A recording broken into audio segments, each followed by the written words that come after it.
What's up guys, Bon Campos here. Welcome back or welcome to my channel. Here I post fitness related content, and for today's video, isa siyang mini comeback. Kasi as you may know, matagal ako nawala sa YouTube for like 1 month. And may 2 reasons kung ba't ako nawala. First reason, as you may or may not know, nag-masters kasi ako. And patapos na siya. I took a little break para mag-focus dun sa last few weeks ng submission na sinubmit ko na kanina. Okay, moment of truth. Pasahan na. Thanks.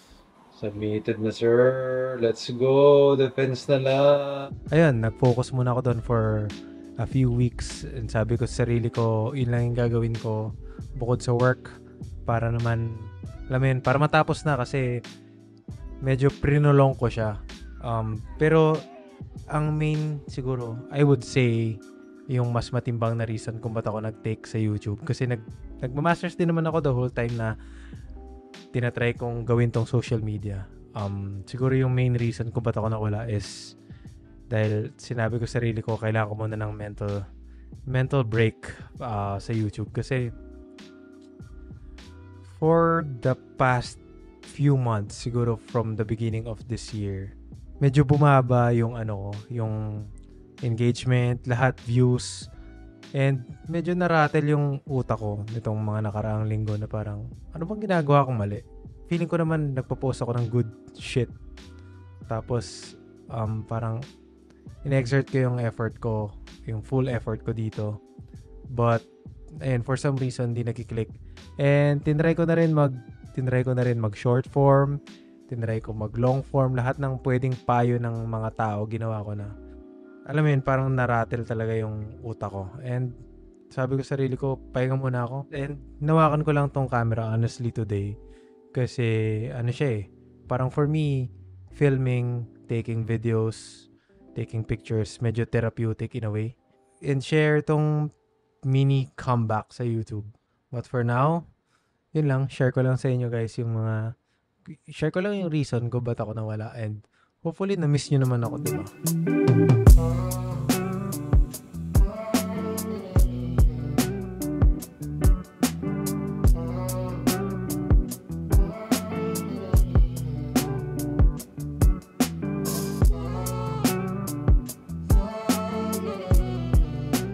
Before I take a picture, I would like to thank the panel po muna for the comments. Okay guys, feeling ko dapat masaya na ako.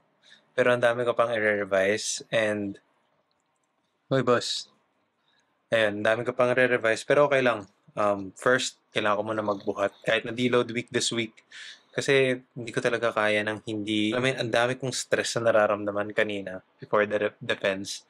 So, kailangan ko siyang ilabas. Feeling ko nakaka-relate ko kasi lahat naman tayo nagbubuhat, ganyan. Parang pag may nararamdaman tayo, kailangan natin gumalaw. So, yun. Pupunta tayo ngayon sa gym and magbubuhat tayo ng mga mabibigat na bagay para mawala yung mga mabibigat na feelings.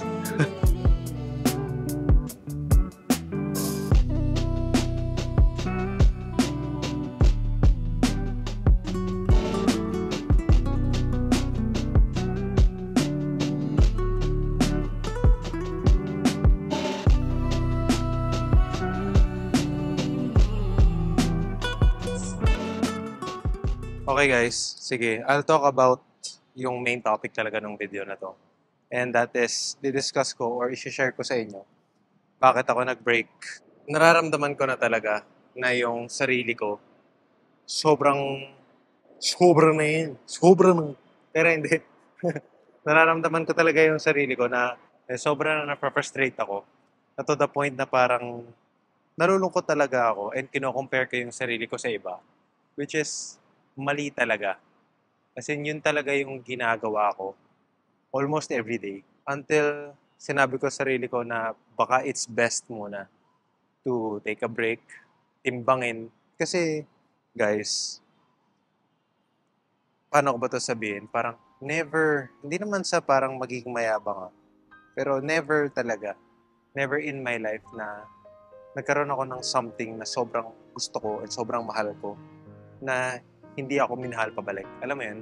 Oo, gets na parang may bumabalik naman, di ba? May love and appreciation naman na nanggagaling sa ibang tao. And na-appreciate ko yun. Pero alam niyo yun, yung parang yung numbers talaga and yung pagko-compare, doon talaga ako kinakain. And alam kong mali ako doon.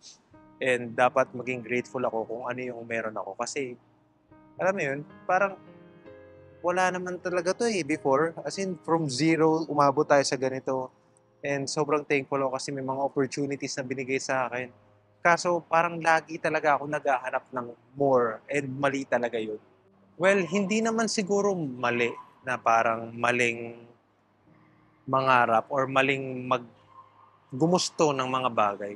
Pero mali kasi yung way ng pagko-compare ko and yung way ng pagme-measure ko ng success. Dapat mas naging grateful ako. And yun din yung na-realize ko now na bumalik ako na parang nag-recalibrate ako na shit, ginagawa ko ba to para sumikat? Ginagawa ko ba to para sa clout? Hindi naman ako magsinungaling sa inyo guys. Sasabihin ko na ayaw ko nun. Siyempre, part of me gusto yun. Pero hindi siya yung main driver kung bakit ako gumagawa ng content.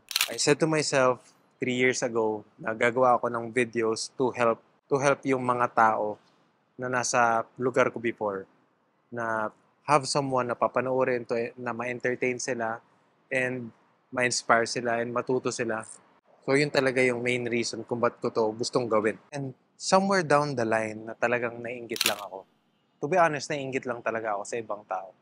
And yung inggit talaga guys, nakakapatay yan. Ang hirap, hindi ko ma-explain.